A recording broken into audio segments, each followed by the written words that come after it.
Good morning, YouTube. Welcome to the Reptile Barn. I am going to go over today what our plans are for ball pythons in 2025, okay? And shortly, we're also going to put out a video with our favorites from 2024. I don't know how long it's been, maybe a year already. I talked about how with ball python sales being slower, we needed to downsize our breeding. We don't want to end up with, more animals than we can take care of. We are responsible for the babies until they sell. So we reduced our pairings down to kind of some of our favorites. We had a good year. It was awesome. We've sold a bunch. And in fact, sales have picked up since I made that video. I can't remember what I had ended up saying. Something like I'll do maybe 8 to 10 pairings, which would probably result in 6 to 8 clutches of eggs, because not every female goes every year. And that's about what we did. And so I am trying to plan out this year. I've got most of my plan already, but I'm trying to finalize my plan of what ball pythons to breed this year. How many should I try for, and what projects? Now, when we were producing 130, 140 babies every year, I was able to do more things, right? Now that we're trying to cut that down, maybe in half, 60, 70 babies in a year, we have to be much more picky, which is hard because I only have ball pythons that I really like. I've never really bought ball pythons just because they're a popular morph. I've only ever bought ball pythons that I really liked. And over the years, a few of the genes that I'm personally just not quite as into, like puzzle, even though they're awesome, they're just not my personal favorites, I've sold them. It's just how it is. And so I really only have snakes that I really like. So trying to narrow it down even further and either sell some of these breeders or just not breed them this year is hard. So I have some ideas. We're going to split our pairings into 2 camps. The first camp is animals that really will just be for sale. They're not trying to make some new project, right? It's not going to be a 2, 3, 4 generation thing. There's awesome animals that we know people really like.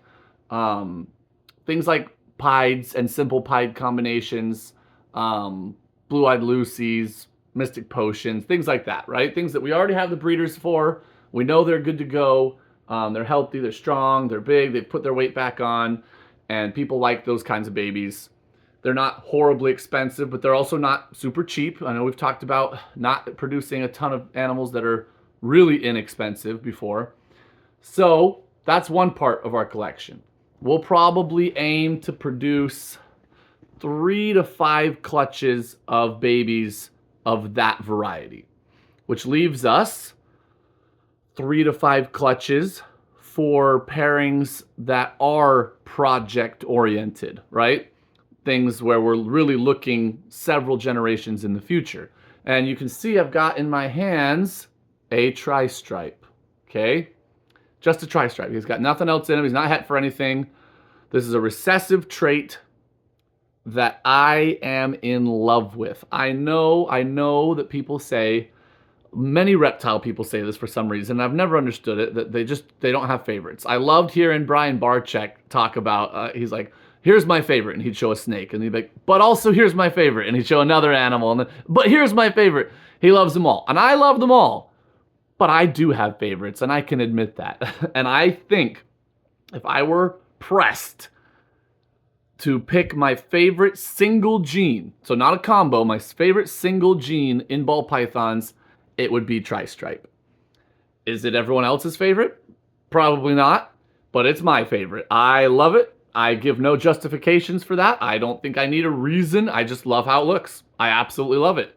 So several of my pairings in the next year and even 2 are going to be establishing longer term projects with tri-stripe. That's my plan. And then we'll probably pick one or two others to do like one pairing for in other projects. I really want to start some Azanthic Desert Ghost things. I just love the look of those. Although even that, what I actually ultimately want is an Azanthic Desert Ghost tri-stripe, right? Now, there's some, even though it's sad to either sell or put on hold some of my other projects that I really was excited about, it has some advantages. You can start to make a name for yourself, even if you're not a big breeder, which I'm not. If you kind of specialize in something, if people know you, if I, 10 years from now, if people are like, that's the tri-stripe guy, that would be great for me as a business, right? So just for marketing purposes, that's a good thing. Becoming known as a specialist in a certain thing is always good, as long as you're specializing and you're doing a good job, right?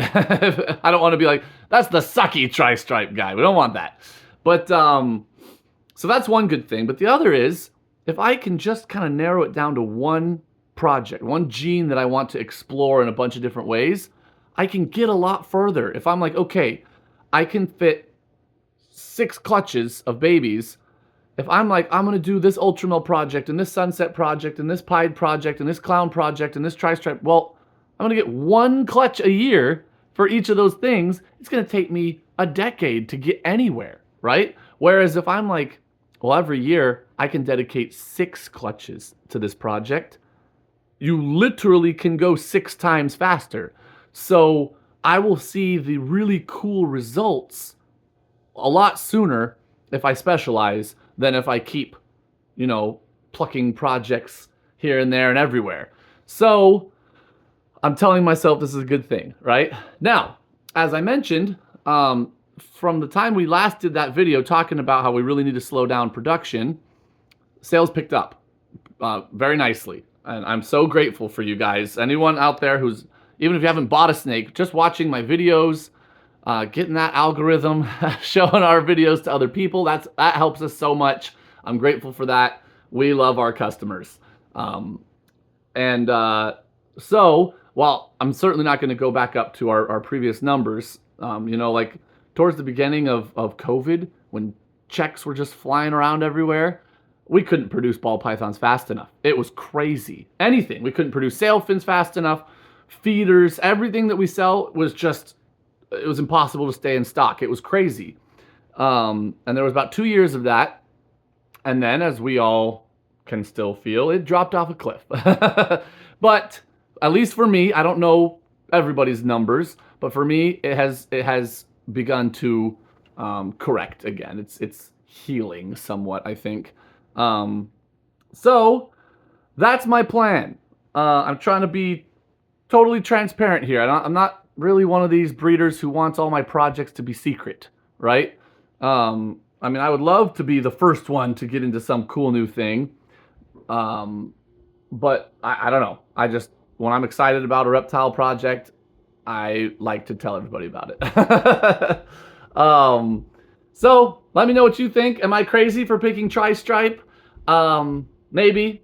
It's not the most popular gene, but it's gorgeous. And I think trying just different colors of tri-stripe, and there's dozens and dozens and dozens of different color combinations out there, will be super cool. So that's what I'm going to do. And there'll be a few other things in there. We'll maybe talk about those when we get the pairings together and everything's going that direction. But yeah, that is all, guys. Thank you so much for watching. Till next time, we're the Reptile Barn.